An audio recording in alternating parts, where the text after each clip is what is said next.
When you hear the title 1001 Nights, or the Arabian Nights, it probably makes you think of a few very specific things, right? But here's the thing, the version we all know, the one that's become a global phenomenon, is really just a shadow of the original. So let's get into the story you don't know. We all know the basics. You've got magic lamps, flying carpets. You've got Aladdin, the lovable street kid, and Sinbad the sailor, going on these incredible journeys. These are the magical adventures that, for generations, have been total staples of children's literature.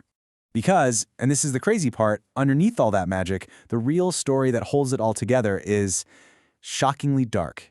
It's a tale about deep trauma, pure rage, and a vow that led to systematic murder. That's what kicks the whole thing off.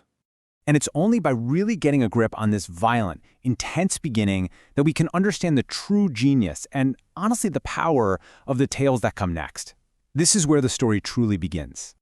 Okay, so first things first, we need to draw a really clear line in the sand. The sanitized, Disney-fied version we know is over here, and the complex, deeply adult original is way over here. They're two completely different worlds. I mean, the adventure stories we love, and a lot of those were actually added way later by European translators, they're just a world away from the core of the original collection. The original stuff is all about intense psychological drama, raw eroticism, and this relentless, brutal cycle of betrayal and murder. And it all spirals out from one man, King Shahryar. His personal tragedy ends up becoming a total catastrophe for his entire kingdom. So you have to ask, what happened? What on earth could break a powerful king so completely that he would turn his own kingdom into a house of death? It wasn't just one thing. It was this devastating domino effect of betrayals. First, it started with his own brother discovering his wife was unfaithful. Then it got worse. King Shahryar himself finds his own queen in the middle of a massive orgy in the palace gardens. But the real breaking point, the thing that shatters his entire worldview, is when the two brothers meet a powerful jinni. This jinni keeps a woman locked in a chest, and even he, this all-powerful being, is being cheated on. In fact, she forces the brothers to sleep with her, or she'll tell the jinni. And here's the kicker. This was the final straw. After she's done with them, the woman demands their rings to add to her collection. She shows them this string of 570 rings, every single one from a man she'd slept with, right under the nose of her captor.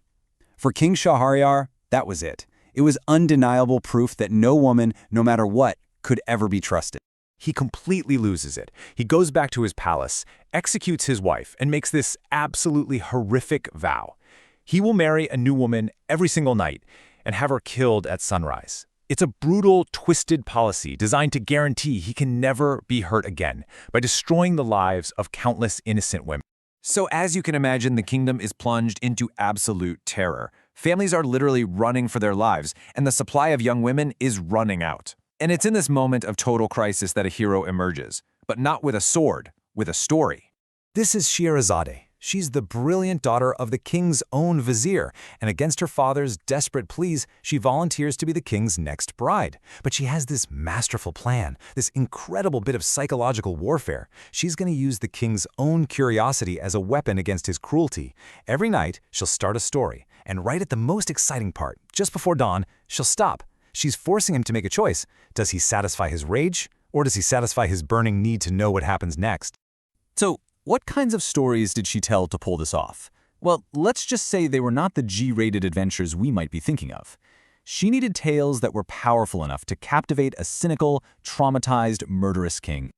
And it's really important to get this. The Arabian Nights isn't one single book written by one person. It started as oral folktales from places like Persia and Iraq, but a huge part of what we know today was actually shaped by Europeans. A French translator named Antoine Galland, he's the one who added super famous tales like Aladdin, which weren't even in the original manuscripts. And then later you had the explorer Richard Burton, who created this famously complete, unexpurgated English version that brought the full, uncensored story to the West. And when we say uncensored, we mean it.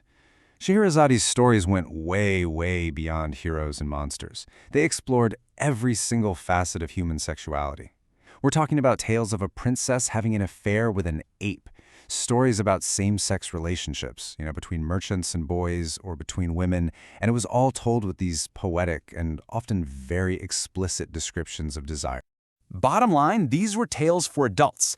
They were like an encyclopedia of the human experience, tackling everything from faith and philosophy to the absolute messiest parts of love and betrayal.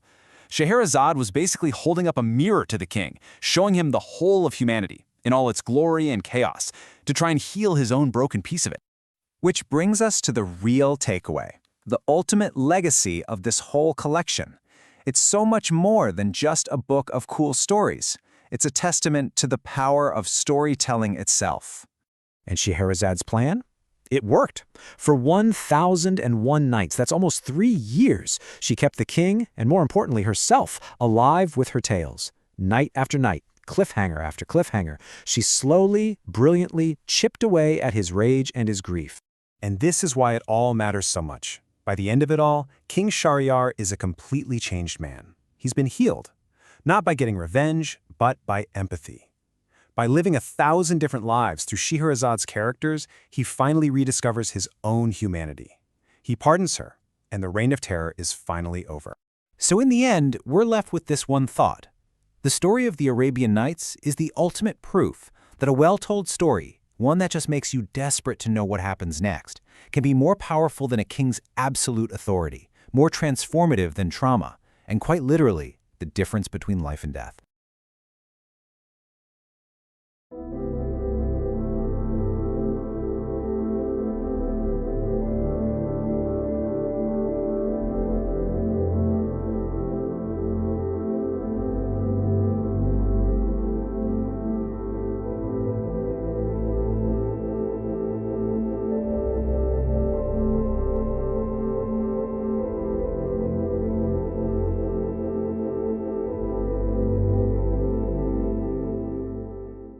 All right, today we are cracking open the Arabian Nights. And I can pretty much guarantee you whatever you think is inside these stories, it's probably not the whole picture. We're going to uncover some of the surprising and frankly shocking truths hiding behind all the magic lamps and flying carpets.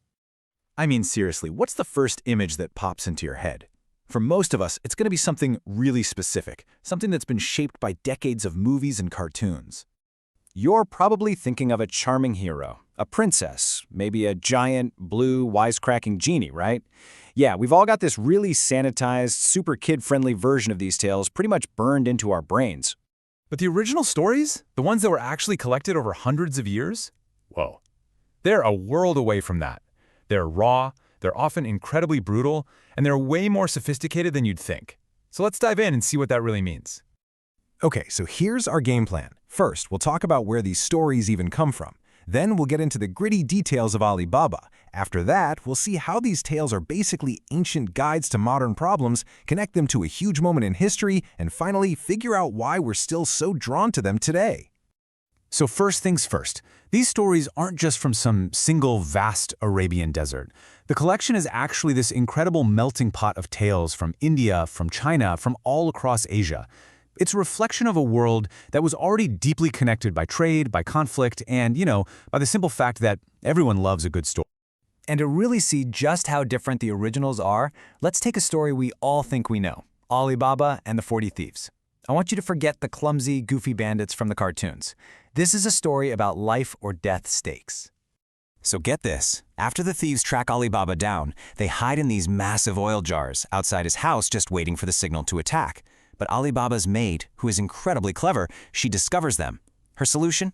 She boils a huge vat of oil and pours it into the jars, one by one, killing all of them. And she's not even done. For the leader of the thieves, she performs this elaborate, beautiful sword dance, and then, right in the middle of it, stabs and kills him.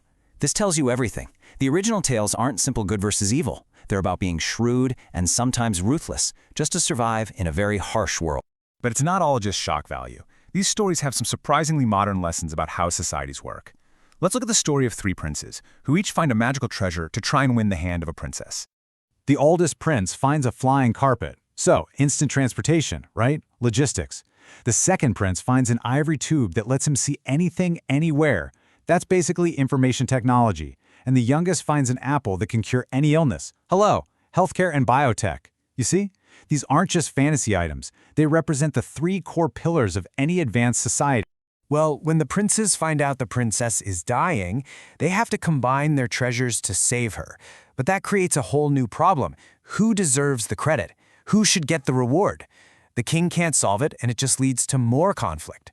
The story is brilliantly showing us that having powerful tools isn't the hard part of running a society. The real challenge is figuring out how to allocate resources and rewards fairly. That is the fundamental problem of politics. And this idea of collaboration is everywhere. Unlike a lot of Western myths that are all about one lone hero, the Arabian Nights shows over and over again that success takes a team. You need the transportation, you need the information, and you need the cure. Every single part is essential, and you can only solve the problem when you work together. Now, this whole theme, conflict over who gets to be in charge, it isn't just a literary device. It actually echoes one of the most important events in the history of the cultures that created these stories, an event that literally shaped the world we live in today. Okay, to understand this, we need one key term: caliph. After the Prophet Muhammad died, the caliph was his successor, the political and religious leader of the whole Muslim community. But the question of who should be the caliph, well, that turned out to be anything but simple. So after Muhammad's death, a huge crisis over succession kicked off. Some people believed leadership should pass to a son-in-law, Ali. Others believed it should be decided by the community leaders. This argument escalated, leading to assassinations and battles, and it all came to a head with the death of Ali's son Hussein. That tragedy cemented a permanent split, creating the two main branches of Islam: the Shia, who followed the family line of Ali and Hussein, and the Sunni, who followed the path of established tradition. This real-life conflict reflects two totally different models of leadership.